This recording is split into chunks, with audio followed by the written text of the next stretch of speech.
Sa iba pang balita, Edgar Matubato at isa pa, ipinaaresto na ng isang korte sa Panabo, Davao del Norte dahil po sa kasong kidnapping. Detalye mula kay Ria Fernandez. Ria.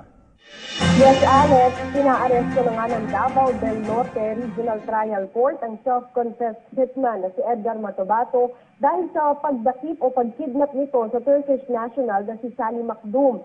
Sa warrant of arrest na inilabas ni Judge Dorothy Montejo Gonzaga ng Panabo City, Davao del Norte RTC Branch 4 na may petsang March 27, ipinag-utos nito ang pagdakip kay Matubato at sa isa pang nagngangalang Sonny Custodio. Inirekomenda rin nito ang no bail bond sa dalawa, ibig sabihin hindi maaaring magpiyansa mga ito upang makalaya. Sinampahan noon sina Matubato at Custodio ng kidnapping case dahil sa pangingidnap nito kay Macdum sa Samal Island na hindi naman isang terorista. Matatandaan na inamin din ni Matubato sa pagdinig sa Senado noong nakaraang taon ang pagkidnap nila kay Macdum at sa di umano'y umiiral na Davao Death Squad.